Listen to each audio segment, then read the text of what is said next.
Okay, welcome to episode 33 of the Sumer Sports Show. I'm Eric Eager. I'm joined by Thomas Dimitroff. I'm not even gonna, lead into this all that much. I know we like to banter back and forth about how our weeks have been, but I'm way too excited, Thomas, for a few things. One thing I'm excited for is obviously we have the combine this week. You and I are going to Indianapolis. We're gonna get to see some old friends. We're gonna get to, talk about our product with some really important people. I'm pumped about that.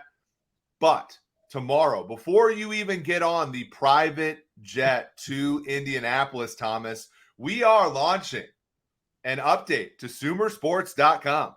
And I am excited for that because we get to obviously put this podcast on sumersports.com. People get to go and read up on that. We have some content related pieces. So if you're interested in anything that's been on at Sumer Sports on Twitter, that stuff, we're going to write it more in long form on sumersports.com. There's going to be a long, bit about who we are, what to expect.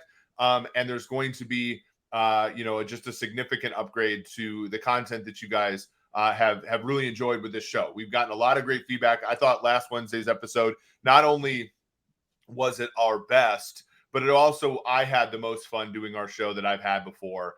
So Thomas, after I've talked for a minute and a half, how are you doing?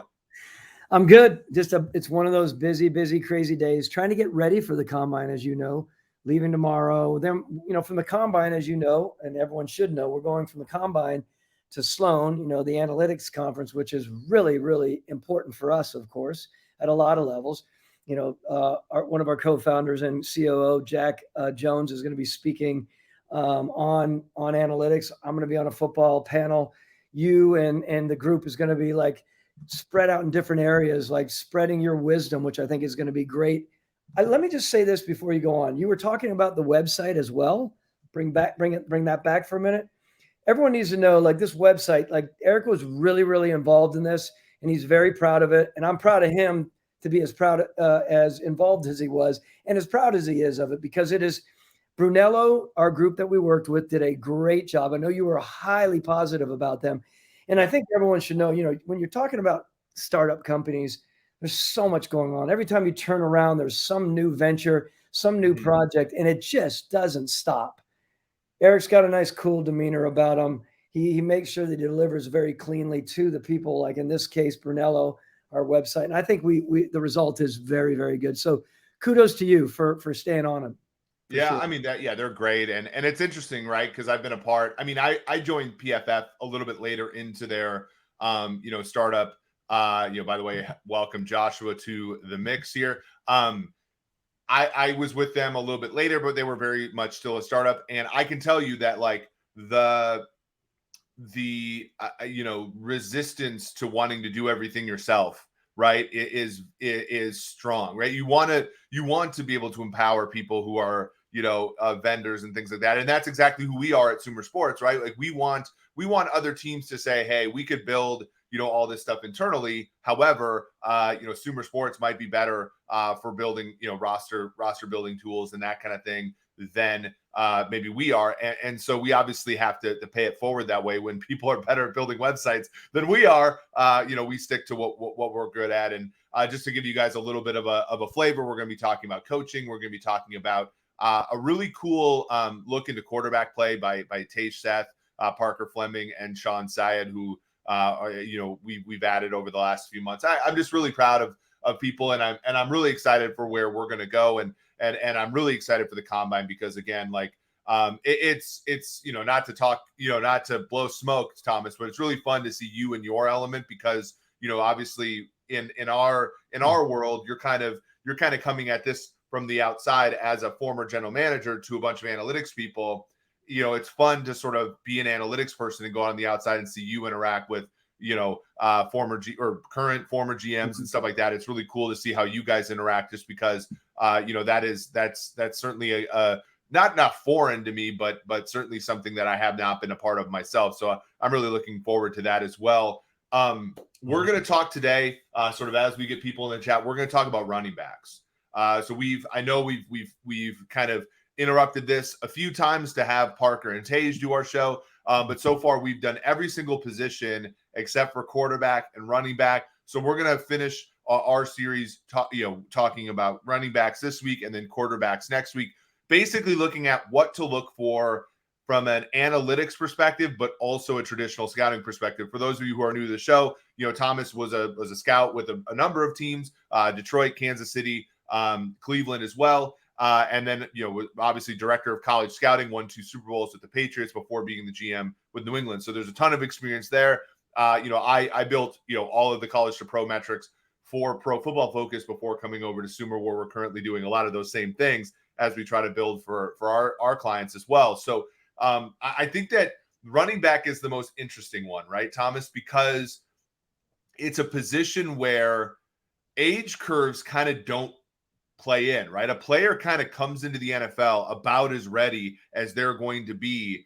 And that, I think, in large part is due to the fact that the player who plays running back for a team is probably that team's best player until when? Until they get to college? Maybe now high school's the way they are, but like that running back position is reserved for sort of the best athlete as kids are growing up nowadays. No, that's a really good point. And we look back on that, and I would suggest it's probably most of the way through high school. I'd say probably still maybe, but it's still amazing. I've always thought those running backs still top-notch athletes. The way they move, back to what I mentioned before, body control, fluidity of movement, some more than others, of course. The other thing that I've always thought, and we'll jump in and out of this today, running backs to me are one of the most very, very, very toughest, mentally toughest people on the field. And people are like, why? Why is that? These guys, for the most part, just take a hammering game in, game out, play in, play out, and they get up. There's very few of them can be yappy and start, throwing back. They just can't. They have to have something about them to get up after just getting pummeled. Sometimes even having someone cheap shot them and get back up and look at them and walk away and do their thing. To me, that is a great deal of mental and physical toughness that a lot of people can't manage. So it's a really interesting characteristic of a running back as well. Well, and do you think it's kind of interesting, right? Because you kind of, yes, it's so hard there. And then production is so dependent upon the things around them, right? And this isn't to say that running backs, their skill doesn't matter or like whatever, but like it's got to be so crazy when, you're LaDainian Tomlinson and you're pounding. And then a guy that you guys signed in Atlanta, Michael Turner, goes for 65 for a touchdown. And you're like, wait, like I put in all this work to soften the defense, and then a running back, the guy that comes in for me, or, I remember, goal line running backs. They're far less that way now. Like, but back in like fantasy football and you'd get a guy that like Warwick Dunn would run for 1,200 yards, and then Mike Allstott would get the 15 touchdowns or whatever. And it's sort of like the position is so you do have to be mentally tough because the position requires of you things that are not in your control in many cases, which is how the blocking is set up, what the defense is putting in front of you. If you're a guy who only runs on late downs, for example, you might get a better yards per carry because 3rd and 7, like they're not expecting you to run, versus like a guy that's running short yardage like Jerome Bettis used to or whatever. Like his yards per carry are a lot lower historically because defenses were putting a lot of players in the box. And then again, it's the physicality of it, but it's also like how hard it is to maintain that excellence there, right? When you're looking at a running back, the shelf life is really short. I mean, we have, instances of players playing a long time like Frank Gore and Adrian Peterson and, Marshall Faulk and guys like that. But then we also have Terrell Davis, who the 2,000-yard rusher and MVP of the Super Bowl. He's out of the league by 5 or 6 years into his historic career. And so it's just like, it's so hard because it's a position that is thankless in many ways, even though for 50 years or so, even more than that, it was the premier position in the NFL. Like guys like us grew up watching, the Barry Sanders and the Emmitt Smiths and like before then the Franco Harrises and like the guys like that. And now like we come up for air a little bit, and it's like the position like is just thankless at this point in the NFL right now. Oh, it is. And by the way, you didn't mention one of my favorites, and that was Tony Dorsett. Yep. There was that whole back and forth Pittsburgh Steeler Cowboy group out there, right? There were so many good running backs back in the day for sure. And you're right, it has become thankless. It's become a situation where we look when we're sitting there as I always come back. You have me scarred because of JT. I know. I'm ready to I feel like JT, we just have to like throw one in the jar or something every time we say team builders. Yeah. But I'll throw one in there for you. Well, as GMs and head coaches, I'm going to start saying team builder moving forward. But as team builders, I mean, you oftentimes think, okay, if we don't satisfy that running back need, we'll find him somewhere. Like this, one of the few positions for me that I did that with, right? Thinking that it's plentiful in so many places. You will find someone, even if it's a second, third, fourth tier running back, someone, if you utilize them to the best of your ability and you scheme with them properly, they can be productive for you. Where there are many other positions on the field, you start grabbing yourself, hoping and praying that you find a replacement if something happens. So that is something. You're exactly right. And look, I had opportunities. You had mentioned Michael Turner early on. When I was in New England, we had Corey Dillon, of course. We had Kevin Falk, who I thought was great back then. Here, we obviously had we talked about Devontae Freeman, right? Freeman, right? Yeah, geez, I'm blanking here. We also had Steven Jackson for a little bit.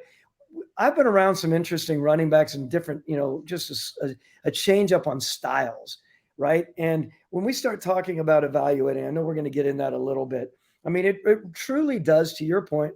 To me, it starts with the true athleticism of that person. And many, many times that running back is not, although there are some that are 175 or 85 pounds, that's rare in today's NFL, right? You might have what we call a change of pace back, a COP back, or you can have, pure running back. And of course you can have a fullback, but that change of pace back, just so everyone knows, we will grade the running backs out there that are running backs, right? Purely running backs, first, second, and third down backs, ideally, or first and second down backs. And then we have our own category on the draft board that is a change of pace back. And think about this. We've had this conversation many, many times.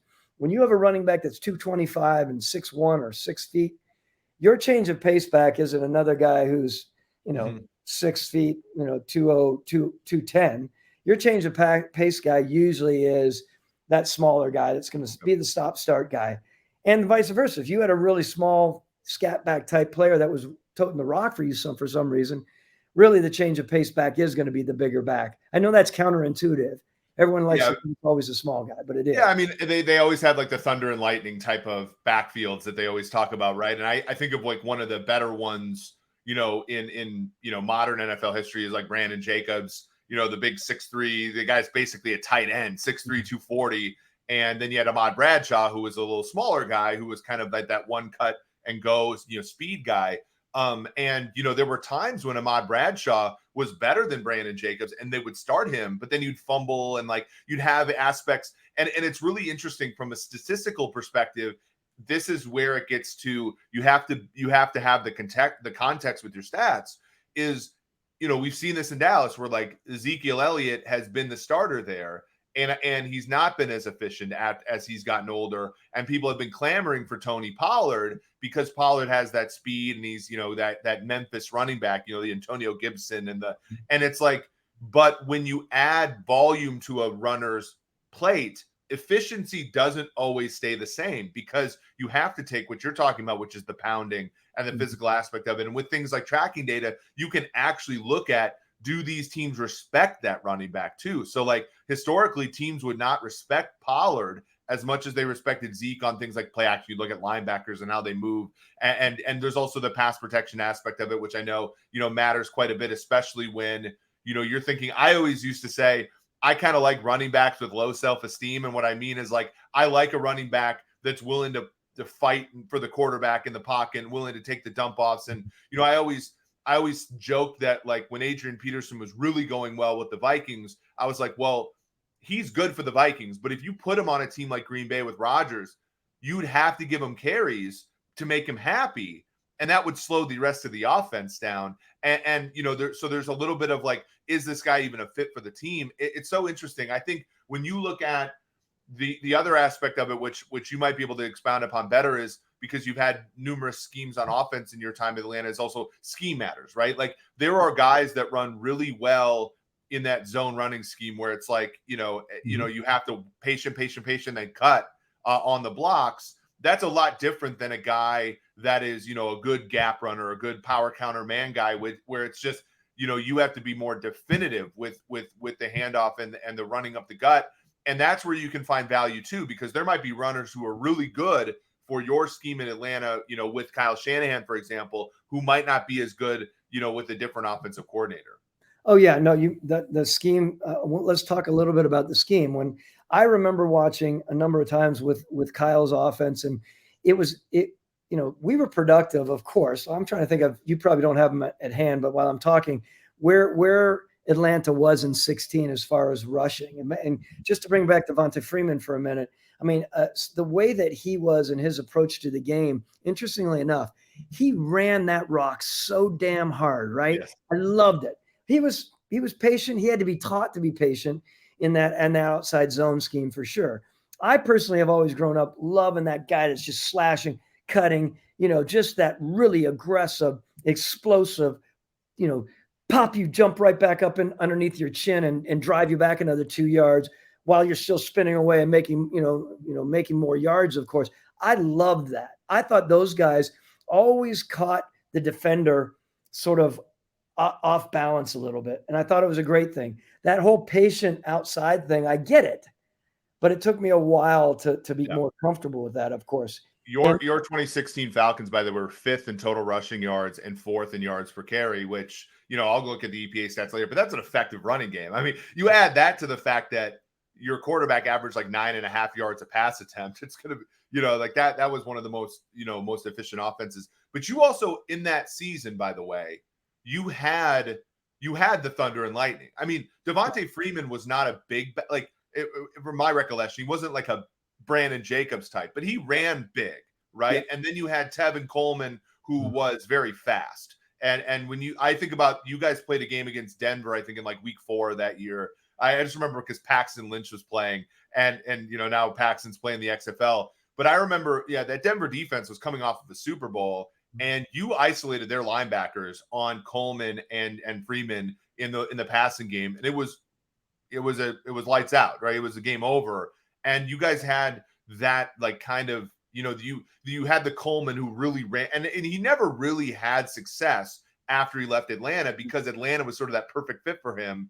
And, you had Freeman, who I believe, I can't remember which 2 years it was, but Freeman was the only running back during that a 2-year stretch that had 1,000 yards in both years. So like he was kind of your tote the rock guy, and Coleman was sort of like the huge efficiency guy, kind of like the Pollard is in Dallas. And it was a good combination of players. It was a good combination. I am a big believer in combinations, no matter how you work them out. I think it's really important to be thoughtful, right? Just as you described very, very well. Tevin was a guy who could rip off the top. I mean, when he got going on the outside, it was unbelievable. We loved it. And then you get Freeman, who would jump up and just smack someone in the face, continue to run. Interesting thing after 16, right? So after the big contract, and we've talked about that a number of times on the pod when he was on the way to practice on Wednesday and put an article out. It's beside the point about how he wanted a new contract. This is interesting. As the years went on, we tried and started to dissuade him from always taking it on the chin, right? Because he had a couple head injuries. Yep. We were working on it. We were trying to say, let's now, as you age and you get better and more, smarter, let's run smarter. That, if I look back on one of the things we did organizationally, or, we were thinking what was best for him, of course, but it tended to change his running style a little bit.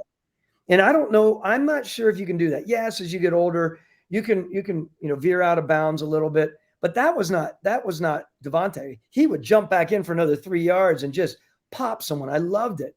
His whole approach changed a lot. What I'm saying there is versatility is so wildly important. Versatility of two different backs the way they are.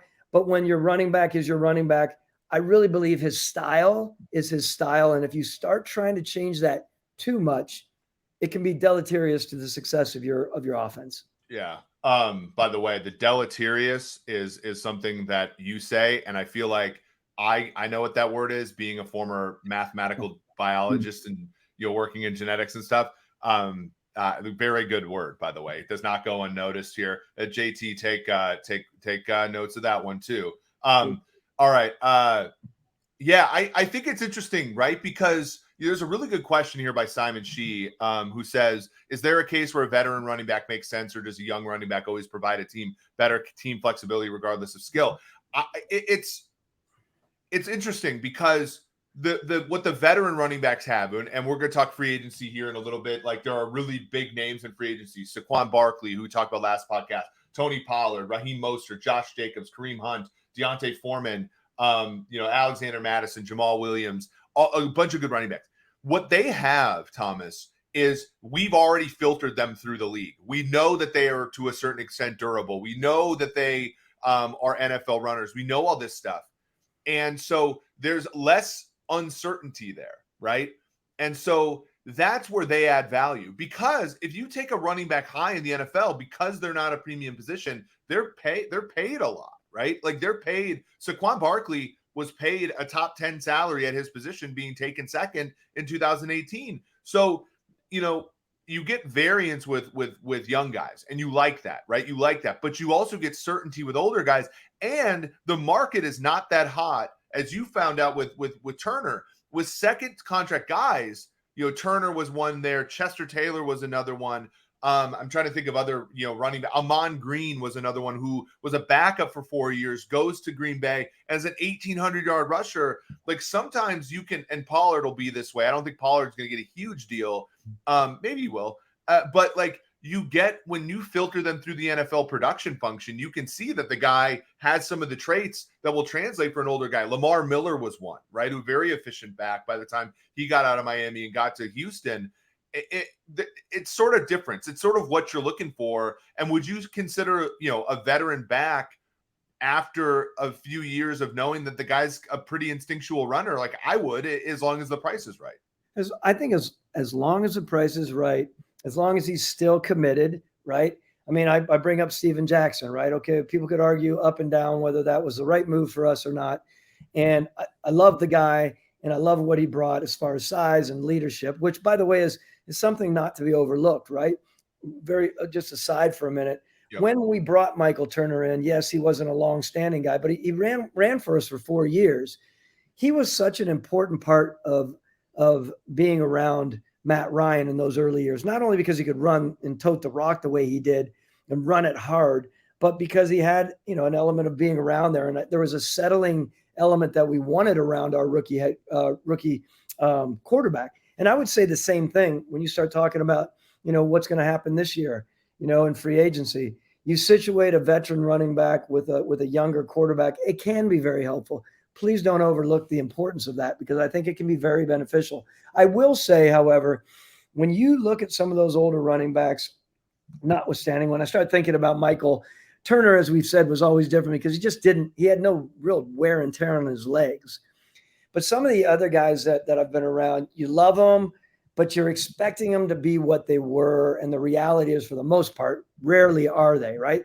They may be 75%, 68%, 77%, but they're never going to be truly what they were. And it's up to you as the GM and the head coach to understand that and not be ridiculous about it and not get upset about it. And that's the other thing. If you're going to pay the money for them, know what you're getting. You're getting leadership, you're getting experience, you're getting et cetera, but you're definitely not going to get what that running back, for the most part, was in his prime, depending on how far along he was, of course. Yeah, for sure. Like, I always think about, when Kansas City took Thomas Jones to pair with Jamal Charles, and it was sort of like, Jamal Charles gets hurt and they try to run Thomas Jones for 25 carries a game. It's like, it's not Thomas Jones's fault. Like, that's a management, an issue. And I know, Scott was there when he did that, but Thomas Jones was very good when Jamal Charles was getting 40% of the carries, but when he has to take 80% of the carries, it's just his body's not there, and that's the hard part about the position, is like,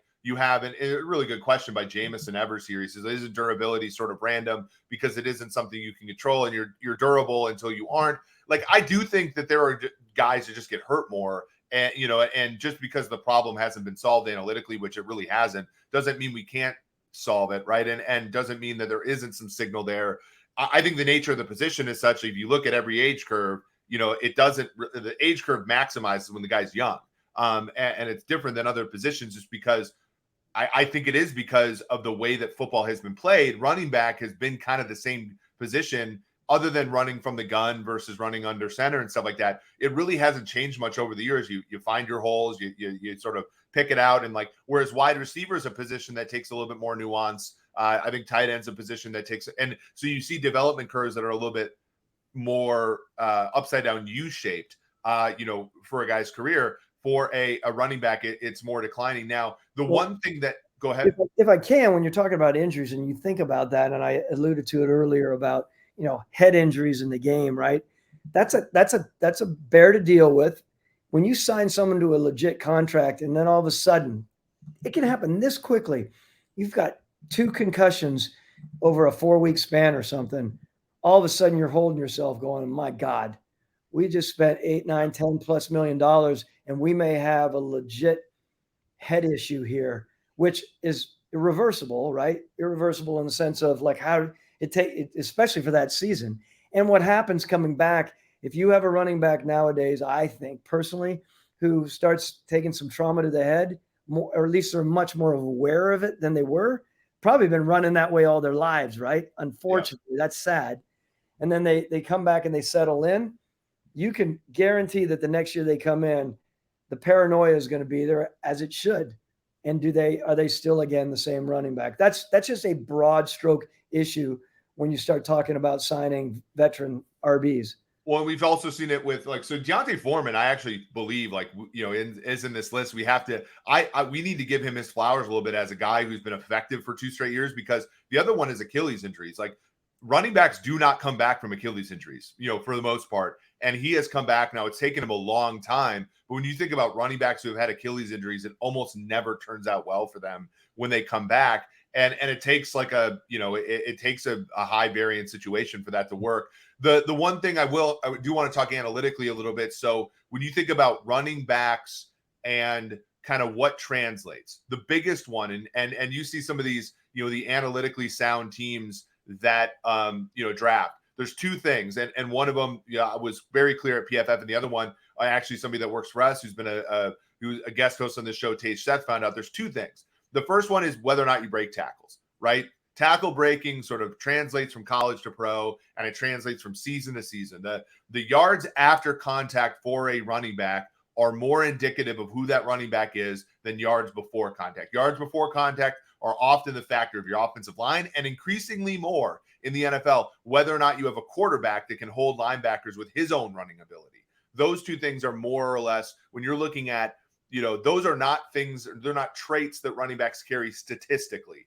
They obviously influence it some, because how you read the hole and stuff will influence when you get hit first. But for the most part, what happens after you get hit is very much a running back trait. And that kind of makes sense. The other one, and this one's college to pro translation, is how explosive you are. Mm-hmm. How many explosive runs can you produce? How many runs that you have that have 1 expected point added or more. Those are a trait. So can you break tackles and can you be explosive are really the statistical measures of how good running backs can be, both from college to pro and then season to season in NFL.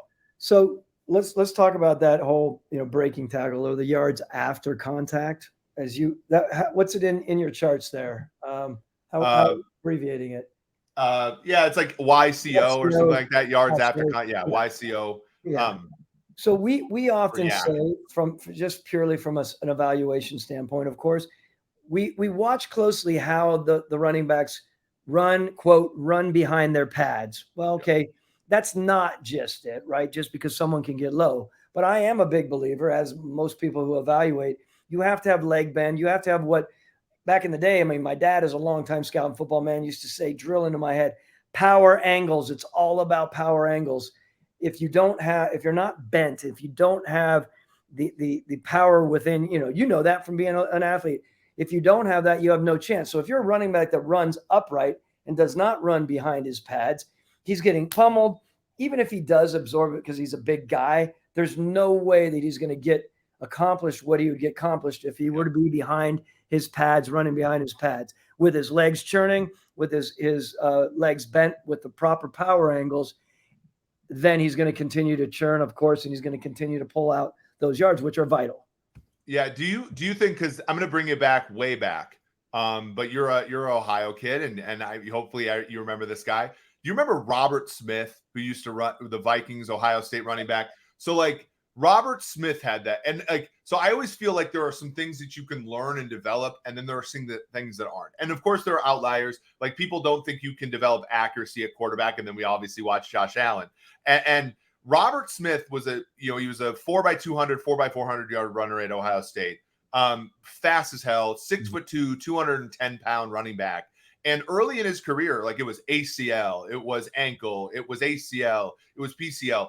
And then he came back when you're just bigger. Like, and I feel like, one of and everybody remembers the Vikings missing the field goal to the Falcons in the 98 title game. But I remember Robert Smith in that game had some tough runs. And it was almost like, he was always that guy who ran behind a great offensive line. Your former offensive line coach, Mike Tice, was the offensive line coach there. And like when they would open a hole up for Robert, it was over because the guy just had long speed that was unmatched in the NFL. But like he developed later in his career the ability to put his shoulder down and run hard and really move the pile. And that's like one of the few guys I've watched, just in my years of watching football that developed. Like I feel like a guy comes in the league and he's kind of, a sprinter guy and he kind of stays that way and it's whatever. But I do remember him being specifically a guy who developed the ability to get yards after contact and that kind of thing. Is that sort of something when you watch a guy, when he comes in the league and he doesn't run well behind his pads, is that something you say, well, he's got sprinter speed, he's really athletic, catch the ball well out of the backfield, we'll teach him this? Or is it something that it's like really hard to teach? Well, I think you can teach them for sure, no question about it. But if a man has an upward running style, it does take a lot of effort, and many times more than not, I believe, will revert to what their natural instincts are. Right.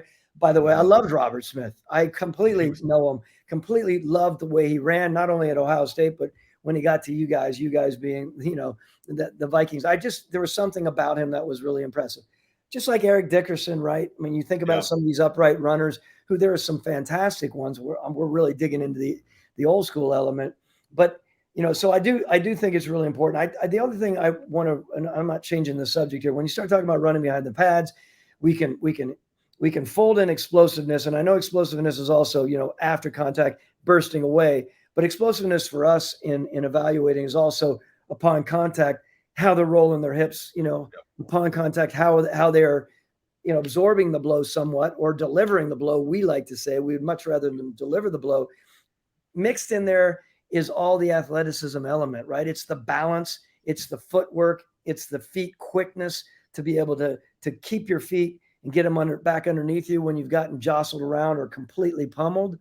That all kind of is like this really big package of when you see the special ones over the years and some of the ones that we all love over the years, they embody all of that. But the great thing is they could be 6'1" or they could be 5'4" or 5'5" or whatever. How old's Jones Drew? I mean, like 5'6". Yeah. And you talk about Dickerson. Like I'm too young to have watched him live, really. But I'll go back and watch, and like his coach Robinson. I can remember Robinson's first name for the Rams. He's like when he tilted his head back, you knew it was over, right? When he was the straight up runner, but he also was tough.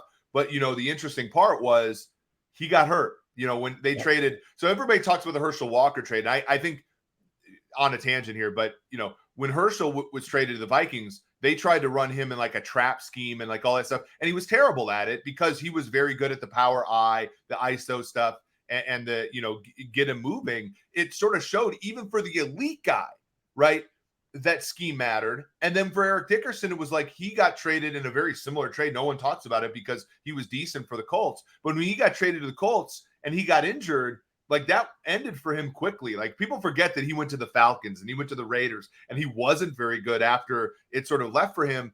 And, it's really like, to your point, it's this idea that like, you really, they have this like premier athleticism for a short amount of time for a lot of them. And you really have to hit on it in my opinion, you have to use analytics to really say, okay, what scheme is he the best in? How long can we expect it to be that way? And you plan your team around that when it comes to a running back who, is kind of that premier ability. And it only happens every so often now. It comes Kamara, it comes Barkley, and they'll go Peterson and guys like that. But you really have to, because I think the position is so sensitive to outside situations that you really have to optimize around that, because if you don't, you could be wasting a really good talent because they're only around for a short amount of time. They're only around for a short amount of time. I think, go ahead. No, I was just going to say, I think it's important. You finish that, but I think it's important that we do talk about the difference between a 1 and 2 down back, a 3 down back. I'm talking about a stud. That's the one that warrants you going up very high in the draft. That you can get obviously some very good 2 down backs. They better be bang up as a 1st and 2nd down back if they don't have any 3rd down ability to them.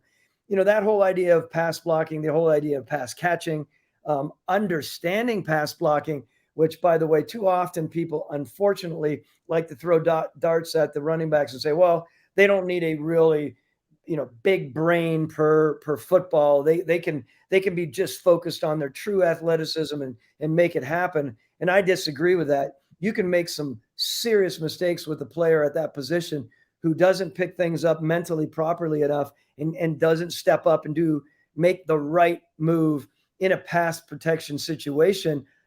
That's complicated. I'm not saying it's just because someone maybe doesn't have the right intelligence. It could be they blank out in a game. We've had running backs before who are really, really acute people in their playbooks, but then they get out to the game and they're so ramped up that they lose track of it. And that was Adrian Peterson. Like, Adrian couldn't block. I mean, he couldn't block anything, but you didn't want him.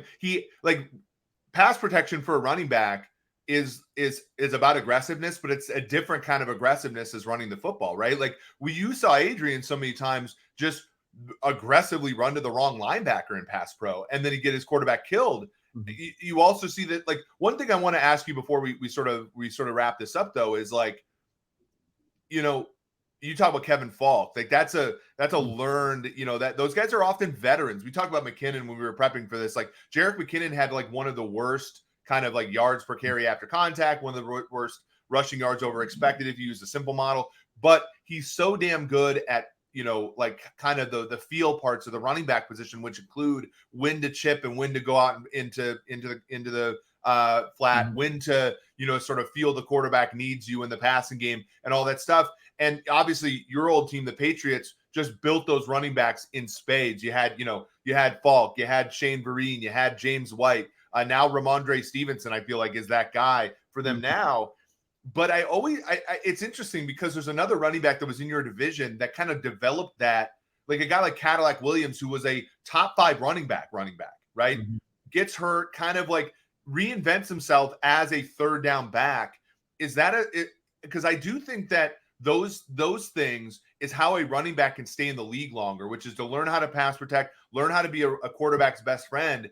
Like, we've seen a lot, like LT when he was with the Jets, mm-hmm. was that player for Mark Sanchez. Is that a way for running backs to have more longevity, is to sort of stick around and be that kind of 3rd down player? Or is that something where you draft 3rd down players right away? Because I feel like that drafting that guy and expecting him to kind of know all the protections in the passing game right away is a tricky gamble. I think you nailed it there. I mean, I think, yes, it does give you longevity. How that plays out and how it plays to your contracts, it's a whole different story. But the age and the experience is something that obviously, you're not going to. I look at some of those older running backs who have, sort of merged well into that 3rd down role. And I'm very impressed with what they've done over the years. And we could probably go, you could probably list all those guys. You had mentioned Cadillac, right? But there are numerous guys like that I think. Ronnie Brown was another one. It's the top 10 pick in the top 5 pick in the same draft. Wait, were they from the same school? Same school. Yeah, he was it's sort of weird. And again, this will get to, and I want people to realize, like, how difficult it is to evaluate players. Ronnie Brown was Cadillac Williams' backup, and yet he got drafted 3 spots ahead of him, pick number 2 to the Dolphins, and what had a better career than Cadillac, right? Mm-hmm. Even though in college, obviously Auburn preferred Cadillac running the football to Ronnie Brown. It's tricky. Or even like Kamara, Alvin Kamara is like one of the best backs in football. he's a backup in Tennessee. Now he's one of the best backs in the game. Like, it's just hard. And this position, it's about schemes and stuff, right? This guy, and that's what makes your job so hard as an evaluator and a team builder, is that you might have to look at a running back that has 10 carries or 15 carries in the scheme that you're actually going to play. And you have to be able to identify that player and say, I actually want to take a bet on that, even though I have almost no information about that player in what I'm looking at. And that's why, analytics people will say, traits are, we'll say, I'll say production is an application of traits. But in reality, like, you do have to measure those things. And for those who are stats people in the building here, you can measure it with tracking data. Like, we did something, Tej and I did when I was at PFF, where how fast does he run through the hole with no contact? How fast does he run through contact? Like, you can measure those things using a combination of charting data and tracking data, and that'll help you. But still, even then, samples are really small. Like, it's going to come down to the eye of a person who's watching the guy and say, Tennessee didn't use Kamara that much, but frick, if you put him on a team that actually would use him this way, he might be an all-pro player. Love it. You hit the nail on the head today. Love it. Okay, speaking of all-pro play, speaking of we're going to the combine. We got about 3.5 minutes, before we have to go. What happened? Like, I talk about the combine as the end. Like, when I was a math professor, we'd have this thing called the joint math meetings. And basically, it was like 6,000 mathematicians, if you can imagine, 12,000 pocket protectors, all going to the same, hotel and like convention center and talking about math for 4 days. The combine is similar to that. Of course, football is more popular than math and all this kind of stuff. But obviously, the players work out and everything during that. I've gotten some questions on the media this week saying, should they just abolish the combine because a lot of these players don't work out at it? I'm like, you'd be taking away the meeting of the NFL from these people. Am I being over dramatic, or what goes on at the combine? No, look, when I used to hear people say, it's what do they say? Athletics. Underwear Olympics. Yeah. I mean, look, most of us go there having watched all the video through the season anyway, right? What we want to do is go to the combine in the past. We want to see them move around. We want to juxtapose them to the other talent that are the top 10, 15, 20, or 30 or 40 at their position. Watch them move side by side, movement, athleticism, body control, all the stuff that I've talked about, fluidity. That is important to me. Of course, we're not going to determine whether a guy is a tough runner or not. We hopefully, if we are smart and have done our work, we've already done that prior to getting there.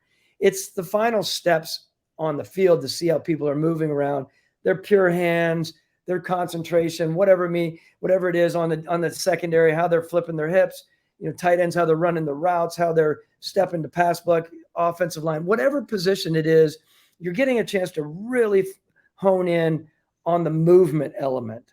And then you are coming back and you are looking, considering all the video that you've watched. It is far from a waste of time. Now, on top of that, the most important things are they come in and all these players are meeting with 500 plus physicians. I was talking to a physician today, and it's just unbelievable how many doctors are there. And they run these players through again and again through all different, it's amazing what they do. There's also the interview side. Remember, every NFL team performs their character interviews on these players, and they might be able to pick X amount right now. I don't know the exact number this year, if it's changed at all, so I don't want to speak out of turn. But every team gets a certain amount of players that they can have formal interviews with. And these formal interviews are, take place at the stadium. And usually that's with the head coach. It's with the GM. It's with, probably the coordinators and then your personnel directors. And you're just peppering these players with questions. You're getting to know everything about them, et cetera, et cetera. Those are the most important things there. Although I would never discount the ability to watch these guys one last time next to, the best receiver goes right after the second best or fourth best receiver. To me, that is important. No one leaves the combine moving. Well, I shouldn't say no one. Maybe there are some dumbasses out there that do. Very few do they move a guy way up the board or way down the board strictly on a combine, performance. That said, the down movement can happen many, many times if someone completely busts a 40 on a position that needs a 40. So let's be realistic about it. If you're coming in and everyone thinks the guy's a 4.51, and all of a sudden he's a 4.81, you're done. Yeah. Speaking of Maurice Clarett, that was one of the tough ones. Another former Ohio State Buckeye running back, for like a tremendous football player. And that was interesting because obviously Denver, the running backs don't matter. Mecca, if you will, with Orlandis Gary and Mike Anderson and et cetera. They go and take him, and he doesn't even make it out of training camp. And like the fact that he ran a 4.8 apparently did matter. You did need to at least have some rudimentary speed to be on that team. This was really fun. Running backs are an interesting one because, like I said, we all grew up watching them. We all grew up, they're the star of the team, and now they kind of have a reduced role in the NFL, but they still, of course, they make us, they still are a really interesting topic, especially in fantasy football as well. And Eric, we'll be talking about these guys as we get closer. We have not necessarily revealed our free agency show, but when we talk more about free agency down the stretch here, we definitely will be folding in some of these running backs.